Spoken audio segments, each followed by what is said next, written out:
جناب السلام علیکم. آپ کا میزبان عدنان حیدر. پروگرام خبر نیشن اس وقت ہمارے ساتھ ہیں. صاحب کل سیکرٹری دفاع اور سیکرٹری خارجہ امریکہ کے ٹرمپ صاحب نے ان سے مشاورت کی تھی. اس کے بعد میں ہم نے اس اندازے لگایا تھا کہ شاید کوئی بڑی ڈیولپمنٹ سامنے آئے گی, لیکن ایسا ہوا نہیں. ایک مکمل خاموشی ہے کہ کیا فیصلے ہوئے, کس طرح کی بات ہوئی, تو کوئی اپڈیٹ آئی نہیں ٹرمپ صاحب کی جانب سے. بہرحال وہ چلیں, وہ شاید غالباً انتظار کر رہے تھے کہ آپ بہت منتظر ہوں گے, تو آپ کا جی خوش کرنے کے لیے انہوں نے لکھ دیا ہے ایک ٹویٹ. ابھی ایکس پہ آ گیا ہے ان کا, لیکن انہوں نے تو اپنے لکھتے ہیں نا سوشل ٹروسٹ جو ان کا ہے. اس میں وہ یہ دعویٰ کرتے پائے جا رہے ہیں ٹرمپ صاحب کہ ایران ہیز جسٹ انفارم, کبھی تھوڑی دیر پہلے, یعنی ان کے لکھنے کے, ایران نے ان کو غالباً سونے سے قبل اطلاع دے دی ہے. اب یہ پتہ نہیں سو رہے ہوں تو خواب میں اطلاع نہ دے دی ہو. وہاں تو وہ ابھی اٹھے ہوں گے نا سر, اسی لیے کہہ رہا ہوں نا, وہاں اب پتہ نہیں آپ ٹیلی پیتھی کی ہو یا خواب میں بتا دیا ہو, لیکن بہرحال وہ یہ دعویٰ کر رہے ہیں کہ ابھی, یعنی میرے اٹھتے ہی ایران کی جانب سے اطلاع آئی ہے کہ ان کی حالت بہت مخدوش ہے. They are in a state of collapse, یعنی ان کی بس ہونے والی ہے. وہ یہ چاہتے ہیں کہ ہم, یعنی امریکہ, to open the Hormuz strait, یعنی ٹرمپ صاحب اس کما میں مبتلا ہیں کہ آبنائے ہرمز کو امریکہ نے بند کر رکھا ہے. تو وہ یہ کہتے ہیں کہ ایران ہم سے درخواست کر رہا ہے کہ ہم, یعنی امریکہ, جلد از جلد آبنائے ہرمز کو کھول دے. وہ بلاکٹ کی بات کر رہے ہوں گے نا جو انہوں نے آ کے سر, اوپن دی ہرمز اسٹریٹ, میں ان کو کوٹ کر رہا ہوں, اب آپ اس کو میں کوئی ان کے منہ میں تو کوئی لفظ نہیں ٹھونس رہا ہوں, اور وہ بھی انہوں نے کوٹ ان کوٹ لکھا ہے. اس میں اوپن کا او بھی انہوں نے کیپٹل لکھا ہے, کا بھی لکھا ہے, اور اسٹریٹ بھی انورٹڈ کاماز لگانے کے باوجود انہوں نے چیزیں انڈر لائن کرنے کے لیے کچھ چیزوں کو کیپٹل لیٹر میں لکھا ہے. ٹھیک ہے, تو میں یہ عرض کر, اور ساتھ کہا ہے کہ ایز سون ایز پاسبل, یعنی وہ یہ کہہ رہے ہیں کہ ایران جیسے ان سے درخواست کر رہا ہے کہ برائے مہربانی جلد از جلد آپ یعنی امریکہ اپنا ہرمز کو کھول دے.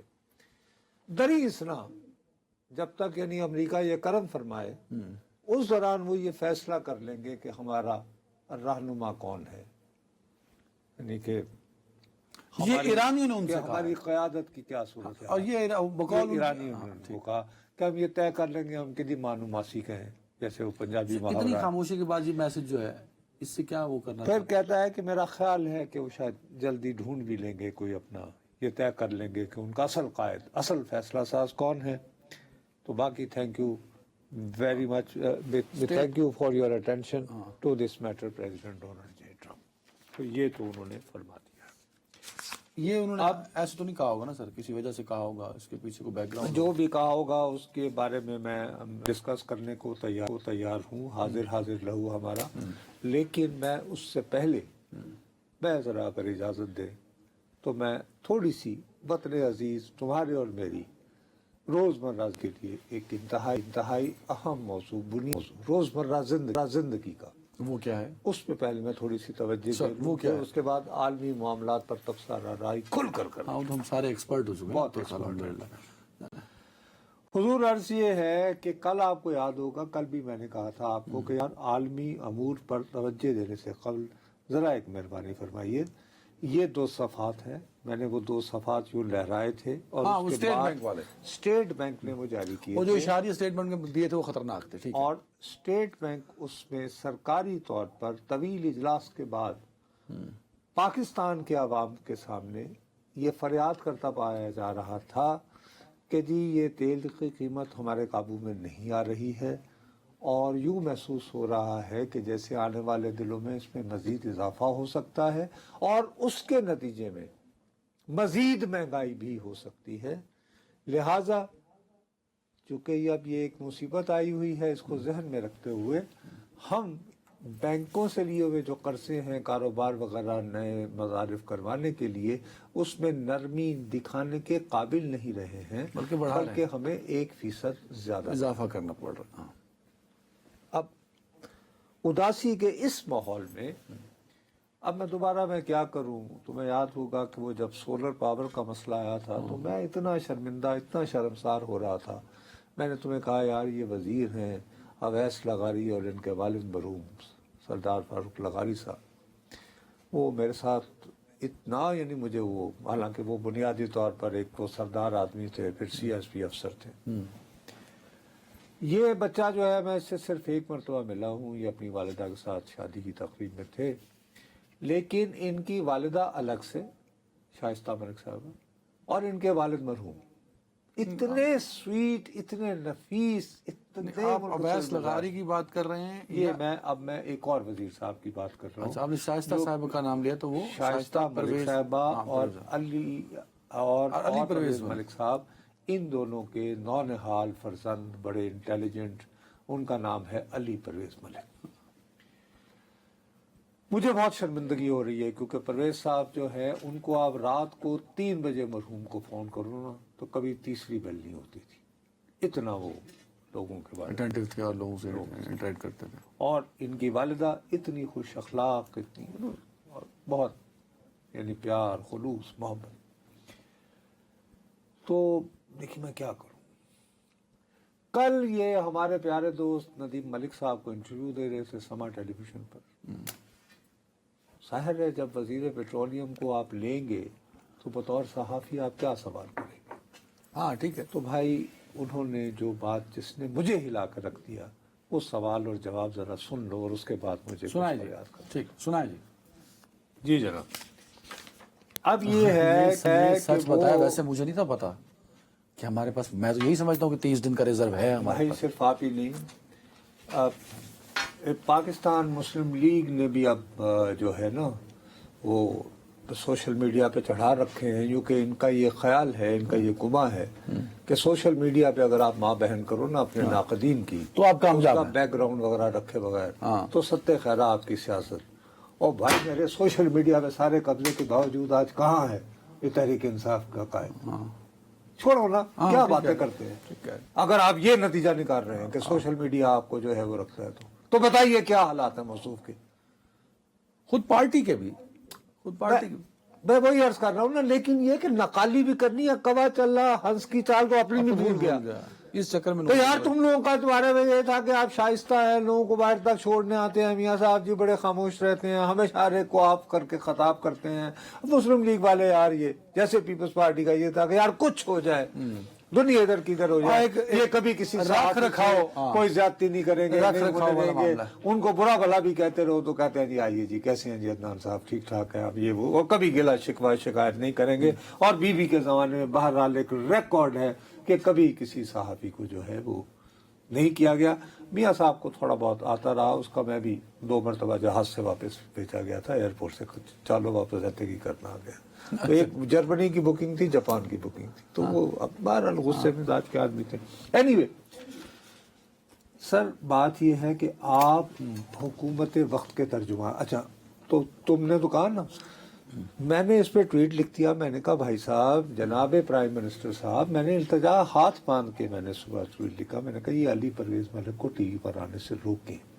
جی بھائی، اگر ایک بندہ سچ بول رہا ہے اس کو تو انکریج کرنا چاہیے. یہی بات میرے ٹویٹ کے بعد چلے. آپ کو تو بھی پاکستان مسلم لیگ جو ہے شاید آج سے پیسے ادھر ادھر خیال رکھنے کا تو وہ یہ کہ، لیکن انہوں نے سب نے یہ آج کل بہت فیشن ہے کہ آپ گالیوں کہیں گے، سفید بال آ کے بھی سٹھے آ گیا وہ لفظ، اور یہ اور باقی اور بھی غلاظت وغیرہ. اینی وے وہ بھی سچ بول. ارے بھائی بات یہ ہے، پہلے پاکستان کا سٹرکچر سمجھے، پاکستان کی ثقافت سمجھے. ہمارے ہاں حکومت نہیں کہا جاتا، ہمارے ہاں ریاست نہیں کہا جاتا.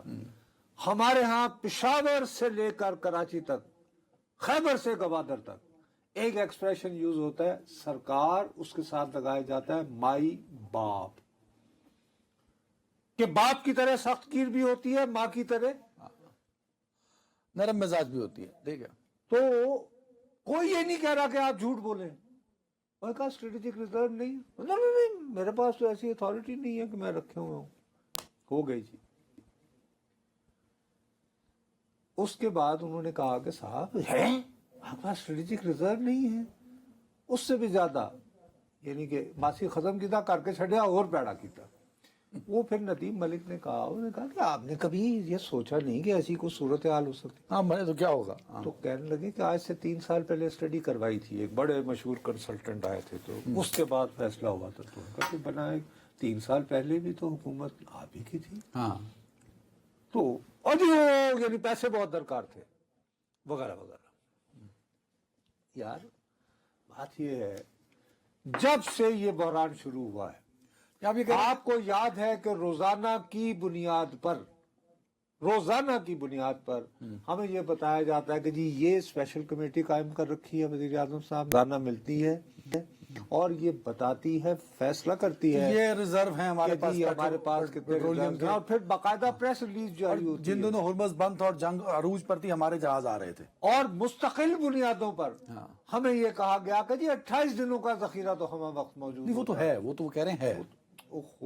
سنو تو صحیح نا اب اس میں، لیکن یہ کہ وہ حکومت کا نہیں ہے، یہ آئل جو مارکیٹنگ کمپنی ہے ان کے لیے منافع کی راستہ نکالا جا رہا ہے کہ یار کل کو وہ بند کر لیں تو اسی کی کریں گے تو شاید سان قیمت زیادہ نہیں پوے. کیا بات کر رہے ہو یار؟ کیا مطلب بھائی ذخیرہ میرے پاس نہیں ہے، حکومت کے پاس نہیں ہے کہ میں سائن کروں گا ریلیز کر دوں. ہاں ٹھیک ہے وہ یعنی پرائیویٹ سیکٹر کے پاس ہے، پرائیویٹ سیکٹر کے پاس. یہ تو بتا دیا نا، گورنمنٹ کا تو 0% ہے نا، 0. اور باقی جو ہے وہ آئل مارک. اچھا اب کل کو آئل مارکیٹنگ کمپنی جو ہے وہ یہ کہے کہ میں تو اتنے میں تیل نہیں بیچوں گا، تو میرے پاس تو اتھارٹی نہیں ہے نا. نہیں تو وہی کہہ رہا ہے نا کہ میں بنانا چاہتا ہوں، یہ تو اچھی بات ہے. اب وہ بنانے کے لیے کیا ہے؟ بنانے کے لیے اللہ خیر کرے یہ جمعے کے دن تمہیں پتا ہے وہ فیصلے ہوتے ہیں. جمعے کے دن وہ جو ہے کوئی ایسا نہ ہو، اللہ تعالیٰ ساتھ ہی خبر چھپائی گئی ہے کہ بالآخر خبر ہوتی ہے سر، جو آج کل ذلیل و خوار ہو کے ایکسپوز ہو رہی ہے اور شرم آتی ہے مجھے. آپ نے جملہ بولا شاید غلطی سے بول دیا. نہیں میں صحیح کہہ رہا ہوں. نہیں آپ نے کہا خبر چھپوائی گئی ہے، جی خبر ہوتی ہے. بہرحال میں کہہ رہا ہوں خبر چھپائی گئی. اچھا وہ کیا خبر ہے؟ بدائیاں کو پیٹ نہیں لکے ہوں. اچھا وہ خبر ہے کیا بتا؟ وہ یہ ہے کہ جی پاکستان جو ہے اس نے فیصلہ کیا ہے کہ وہ 90 دنوں کا ذخیرہ جو ہے وہ پیٹرول کا بنائے گا. اب جا کے سب کچھ لٹا کے ہوش میں آئے تو کیا اس کے لیے کیا ہوا کہ کہاں سے آئے گا؟ جو کل انہوں نے کہا بڑا مہنگا ہے. ہاں تو اب وہ کہہ رہے ہیں کہ اس کے لیے کوئی بات نہیں، فی لیٹر جو ہے نا 10 روپے کی ڈیوٹی لگا دی جائے ایکسٹرا نا. اس سے یہ ہوگا کہ سالانہ وہ 20 ارب کٹھے ہو جائیں گے. تو اس طرح نہیں 200 ارب روپے 200 ارب روپے سالانہ کٹھے ہو جائیں گے. اچھا اوکے. اب یہ 200 ارب روپے جو ہے یہ 3 سال میں 600 ارب بن جائیں گے. اور اس طرح پاکستان کے پاس جو ہے وہ 90 دنوں کا اسٹریٹجک ذخیرہ ہو. پوری بات بتائیں نا آپ. انہوں نے کہا بھی 600 ارب جب اکٹھا ہو جائے گا تو پھر ہم 3 سالہ منصوبہ لائیں گے جس میں 90 دن کی سٹوریج بن جائے گی. نہیں غالباً یہ لیتے ساتھ ساتھ اینٹیں خریدیں گے نا اسی دیر میں نقشہ وغیرہ 3 سال میں یہ مکمل ہو جائے گا. لیکن اس میں 10 روپے لینے کا تو فیصلہ کنوے کر دیا. ایک تو ہم کوئٹہ سے کراچی تک جو سڑک بن رہی ہے اس کے پیسے بھی دے رہے ہیں، نیلم کے بھی دے رہے ہیں ابھی تک. اچھا اب مجھے آپ ایک بات بتائیں، آپ ماشاءاللہ بڑے ویژنری رہتے ہیں، کاروباری آدمی ہیں یار، آپ سے زیادہ کاروبار کو کون سمجھتا ہے. آپ جس وقت موٹر وے بنا رہے تھے اس وقت آپ کو یاد نہیں آیا تھا کہ یار ہمارے پاس تو اسٹریٹجک ذخیرہ ہی نہیں ہے آئل کا؟ کتنے آپ تو یعنی آپ کا تو ویژن ماشاءاللہ. آپ جب گرین چینل کھول رہے تھے تب بھی نہیں یاد آیا آپ کو؟ آپ جب یہ فیصلہ کرتے ہیں لاہور ہو اسلام آباد ہو یار گڈی تے کلی تے پیر رکھی ہے نا کتنے سگنل لان signal free underpasses overhead passes, یہ سارے نہ کرتے یار. آپ یہ ریزرو بناتے جو آپ کے اسٹریٹجک ریزرو مانے جاتے ہیں. تو بجائے حوصلہ دینے کے آپ یہ کہیں کہ سر ہم سے یہ غلطی ہوئی ہے لیکن فکر نہ کریں.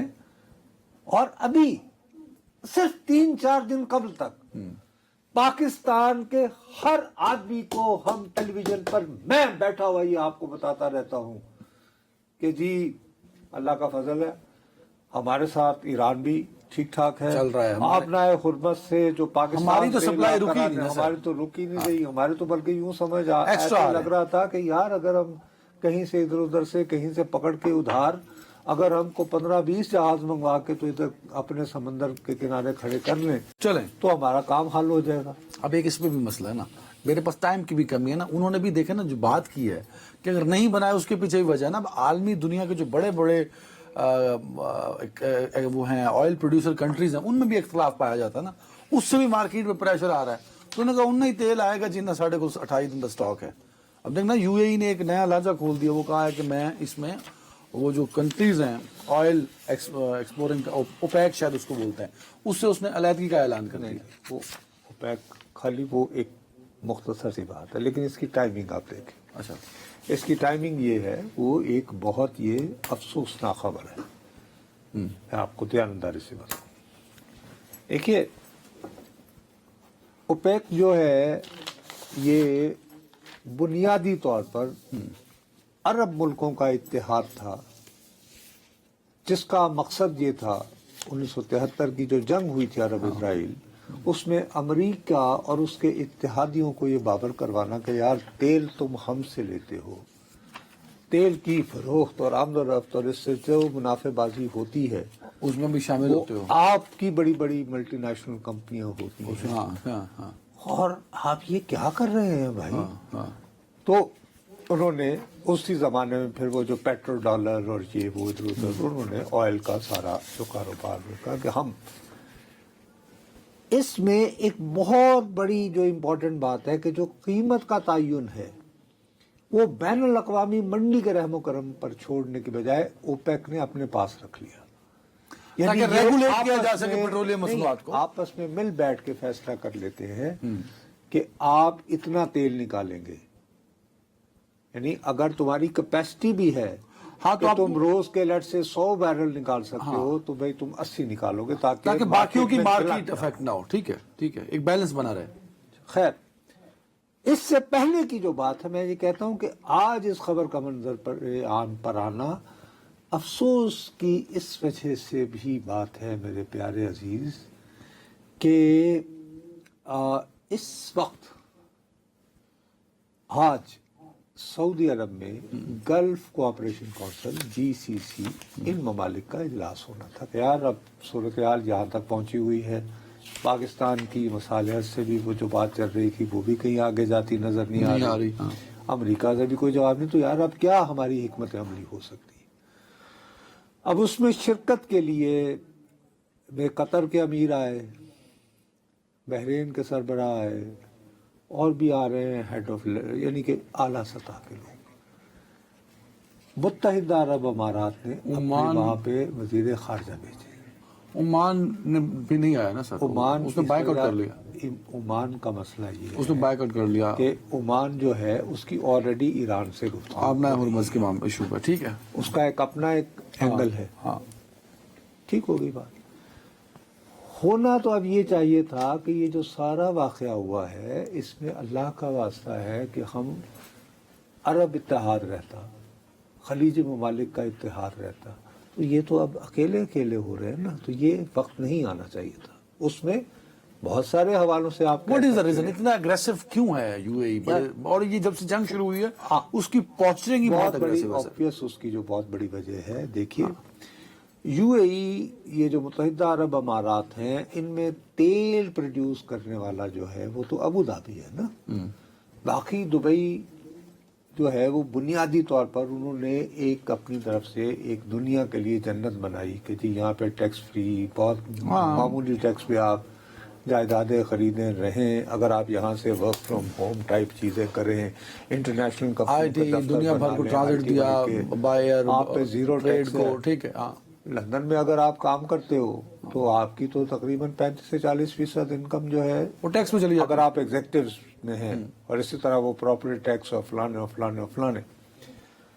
وہ یہ کہہ رہے ہیں کہ جب امریکہ اور اسرائیل ایران پہ حملہ کرتے ہیں, ان پہ جب فضائی بمباری ہوتی تھی تو سب سے زیادہ مثلا 28,000 میزائل ان کی زمین پر گرے یو اے کو, جس کو انٹرسیپٹ کیا گیا. اور اب تو خبریں یہ بھی آ رہی ہیں چونکہ انہوں نے اسرائیل کو تسلیم کیا ہوا کہ اسی نے ایکزیوس نے خبر دی تھی کہ اسرائیل میں جو آئرن ڈوم جس کو کہتے ہیں, ہاں جس کو گنبد فولاد کہہ لو یا فولادی گنبد, کہ جو وہ انٹرسیپٹ کر لیتا ہے، وہ کہتا ہے وہ اسرائیل نے ٹیکنالوجی اپنی باقاعدہ ٹرانسفر کی اور اس کے ایکسپرٹس بیٹھ کے تو اس کو سبورٹ کر یو اے ای کو.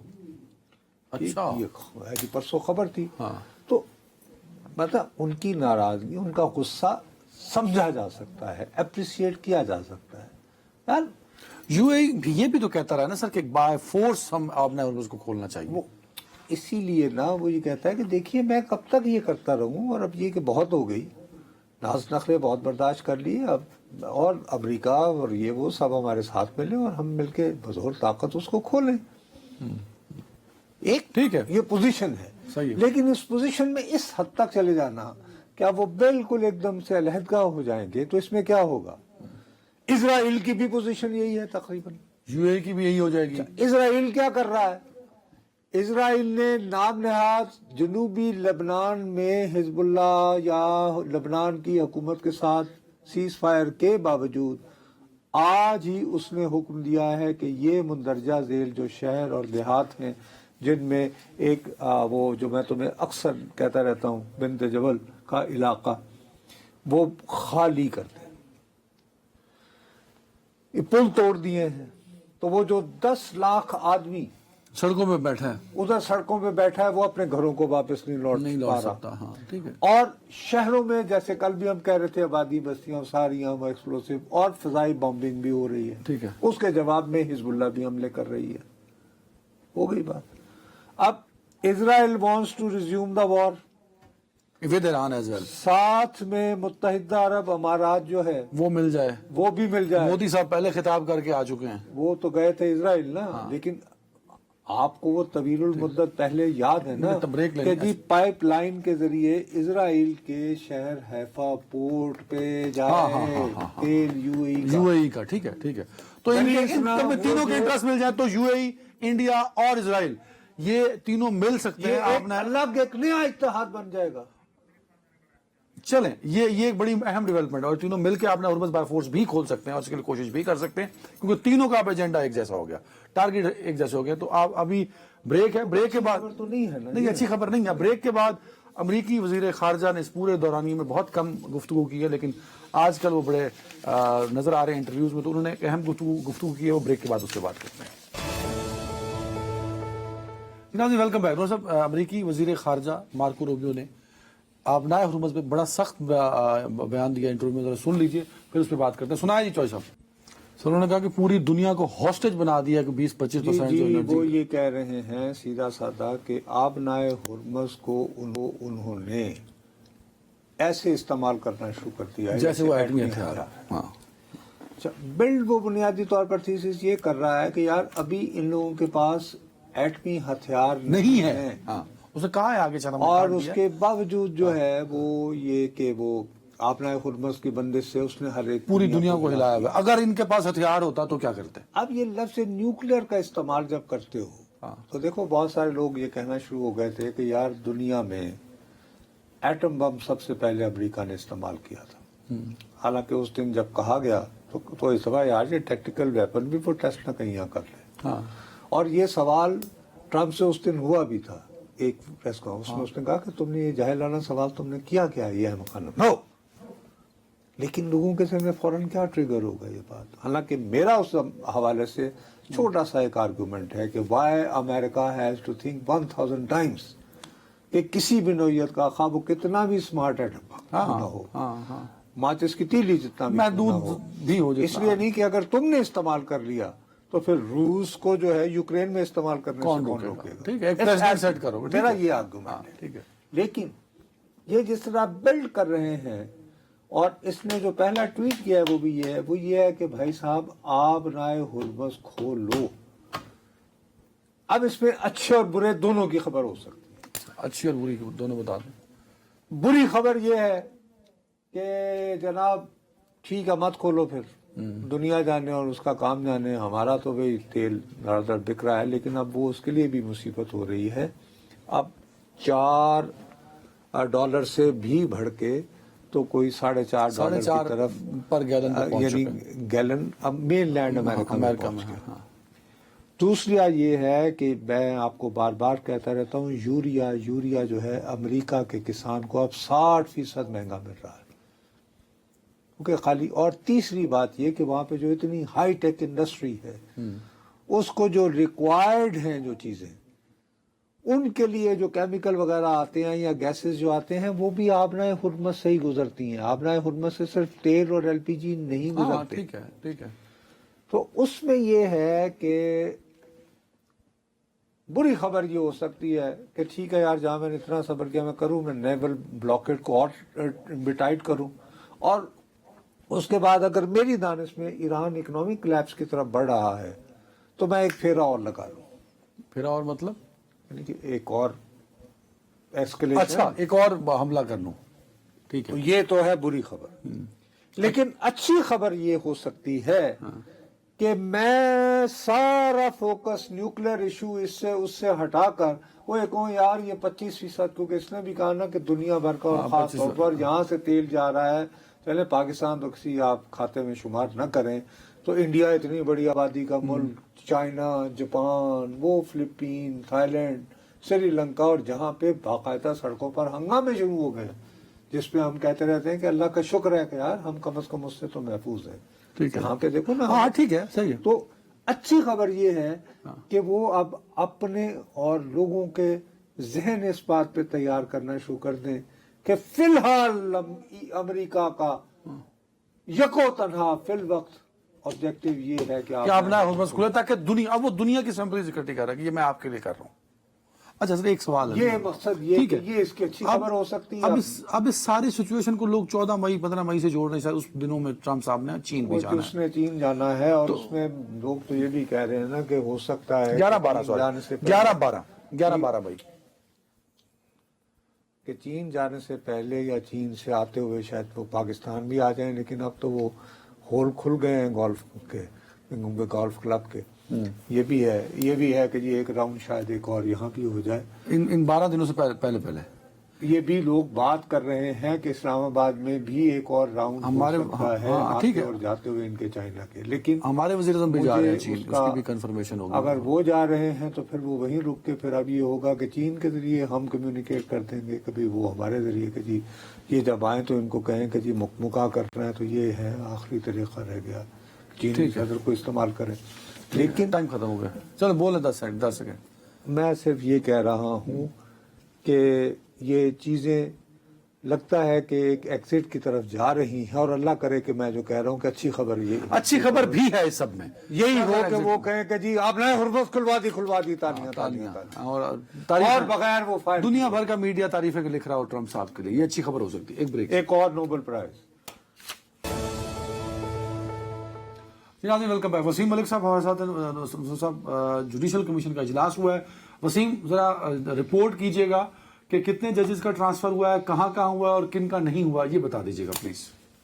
27ویں آئینی ترمیم ہوئی. اس میں ایک تو جوڈیشل کمیشن آف پاکستان کی ساخت تبدیل کی گئی تھی، جبکہ جج کے تبادلے کے لیے جج کی رضامندی کا جو ایک عنصر تھا، ایک شرط تھی، وہ بھی اس میں ختم کر دی گئی تھی. تو شک پر آج پہلی مرتبہ ایک عمل درآمد ہوتا ہے. جوڈیشل کمیشن آف پاکستان کا اجلاس جو کہ سیکرٹری جوڈیشل کمیشن کی جانب سے بلایا گیا تھا، یہ اجلاس چیف جسٹس کی جانب سے نہیں بلایا گیا تھا، وہ مسترد کر چکے تھے. یہ بھی ہم نے دیکھا کہ تاریخ میں پہلی مرتبہ ہوا کہ چیف جسٹس پاکستان جو چیئرمین جوڈیشل کمیشن ہے وہ اس اجلاس کو مسترد کرتے ہیں. مگر چونکہ اب ایک کانسٹیٹیوشنل مینڈیٹ ہے، آئینی منشا ہے کہ چیف جسٹس اجلاس نہ بھی بلائیں تو ریکوزیشن کے ذریعے ارکان سیکرٹری سے کہہ کر اجلاس بلا سکتے ہیں. تو چیف جسٹس نے اس پر پہلے ایک نوٹ بھی لکھا تھا کہ ان ججز کو تبادلہ نہیں ہونا چاہیے، یہ ان کے لیے سزا کے طور پر دیکھا جائے گا. تو بہرحال آج وہ ایک اجلاس ہوا. اس اجلاس میں اسلام آباد ہائی کورٹ کے 5 ججز کا بنیادی طور پر تبادلہ جو ہے وہ کرنا چاہ رہے تھے. جسٹس سرفراز ڈوگر، انہوں نے ہی ان کے نام دیے تھے، جن میں جسٹس محسن اختر کیانی تھے، جسٹس بابر ستار تھے، جسٹس سمن رفت امتیاز تھی، جسٹس خادم سومرو تھے اور جسٹس ارباب محمد طاہر تھے. اجلاس ہوا. اجلاس کے بعد فیصلہ یہ کیا گیا کہ 3 ججز جو ہیں ان کو ٹرانسفر کر دیا جائے، جن میں جسٹس محسن اختر کیانی، انہیں لاہور ہائی کورٹ میں ٹرانسفر کرنے کی سفارش جو ہے وہ کر دی گئی ہے.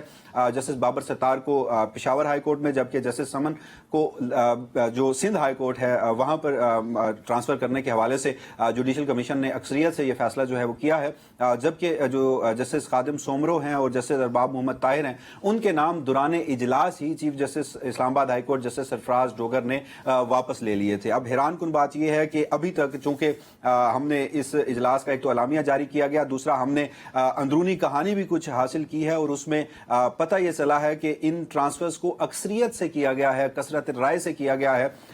چیف جسٹس سرفراز ڈوگر نے ان 5 ججز کے نام کیوں دیے, اس کی کوئی تحریری وجوہات نہیں سامنے آئی. چیف جسٹس یحییٰ آفریدی خود اپنے نوٹ میں یہ اعتراض جو ہے وہ اٹھا چکے ہیں پہلے ہی, اور پھر آج جب ٹرانسفر کیا جانا تھا تو اس میں کیا کوئی وجوہات ڈسکس ہوئی کہ ان ججز کو فلاں ہائی کورٹ میں کس بنیاد پر ٹرانسفر کیا جا رہا ہے, یہ معاملہ بھی کوئی زیر غور نہیں آیا.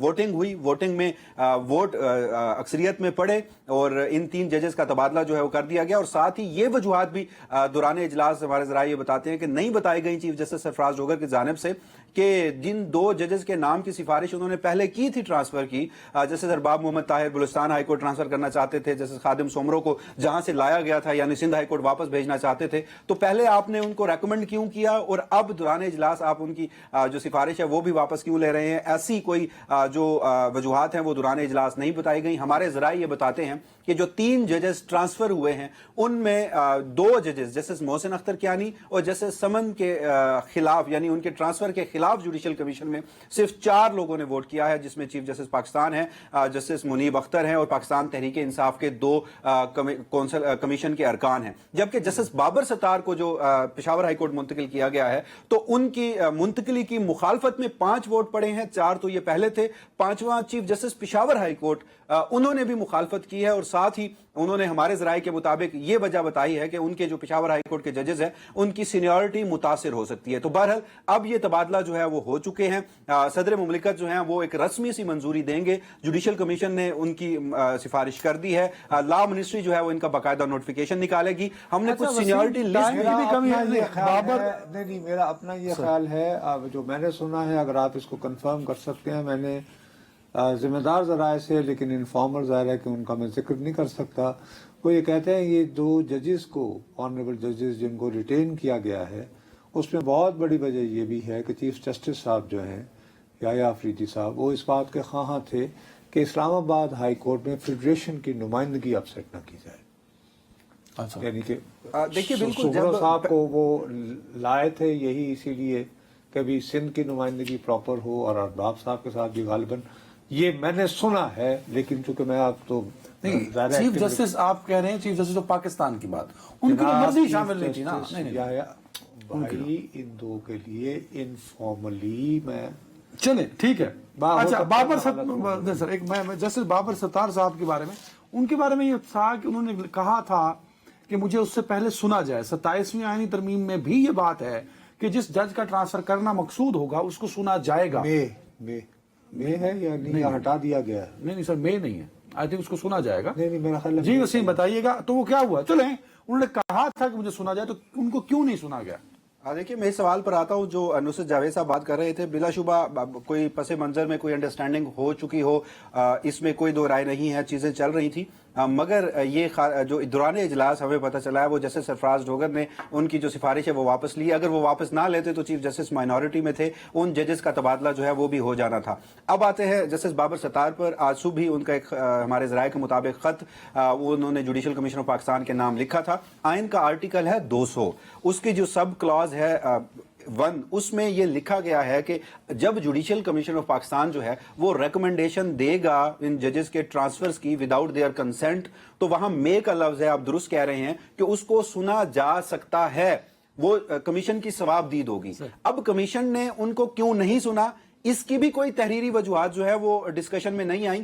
بس ہمارے ذرائع کے مطابق وہ معاملہ جب رکھا گیا تو اکثریت نے کہا کہ ان کو نہیں سنا جانا چاہیے, اور پھر ان کو نہیں سنا گیا, فیصلہ دے دیا گیا. لیکن جہاں مے کا لفظ ہے, اس کو میں تھوڑا سا آپ کو ریلیٹ کروں گا کہ آئین کا آرٹیکل ہے 209, جس میں کونسل جو ہے وہ سفارش کرتی ہے کہ فلاں جج مس کنڈکٹ کا مرتکب ہو چکا ہے, لہٰذا اسے عہدے سے برطرف کر دیا جائے. تو وہاں بھی مے کا لفظ ہے کہ صدر مملکت انہیں برطرف کر سکتے ہیں, لیکن مختلف عدالتی فیصلوں میں ان مے کے لفظ کو شیل کے ساتھ اس کی انٹرپریٹیشن جو ہے وہ کی گئی ہے کہ جہاں انڈیپینڈنس آف جوڈیشری کا معاملہ ہوگا تو مے کا لفظ جو ہے وہ شیل کنسیڈرڈ ہوگا، لیکن یہ معاملہ جو ہے وہ آج اس طرح زیر بحث آیا کہ صرف اکثریت کی بنیاد پر جسٹس بابر ستار کو نہ سنے جانے کا فیصلہ جو ہے وہ کیا گیا۔ سر جب جوڈیشری کی آزادی کی بات ہوگی بطور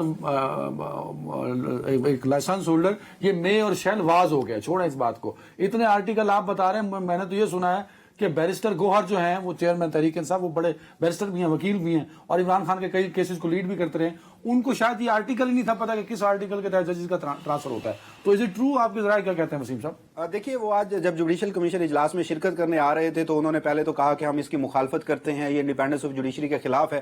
پھر ان سے صحافی کی جانب سے یہ سوال کیا گیا کہ آپ یہ بتائیے کہ وہ جسٹس بابر ستار نے جو خط لکھا ہے تو کیا ان کو سنا جانا چاہیے؟ تو اس پر بیرسٹر گور صاحب جو ہیں وہ پہلے تو انہوں نے یہ کہا کہ آئین کی منشا ہی نہیں ہے، آئین میں کہیں درج ہی نہیں ہے کہ انہیں سنا جا سکتا ہے، لہٰذا ان کا خط جو ہے وہ کوئی اثر نہیں رکھتا۔ جس کے بعد صحافی کی جانب سے ان کی تصحیح کی گئی کہ آپ آئین کا آرٹیکل 200 اس کی جو سب کلاس 1 ہے وہ پڑھیے، اس میں یہ کمیشن کی ثوابدید ہے کہ وہ اسے سن سکتا ہے، یہ آئین میں درج ہے۔ جس کے بعد بیرسٹر گور صاحب نے اپنی بات کی تصحیح اس انداز سے کی، ان الفاظ سے کی کہ جب میں یہ کہہ رہا ہوں کہ ان ججز کے تبادلے ہی نہیں ہونے چاہیے تو سنا جانا نہ سنا جانا وہ تو بات کی بات ہے۔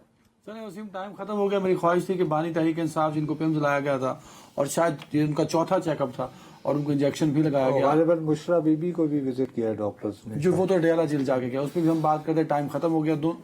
اپنا خیال رکھیے کہ ناظرین، کل پھر ملاقات ہوتی ہے، اللہ حافظ۔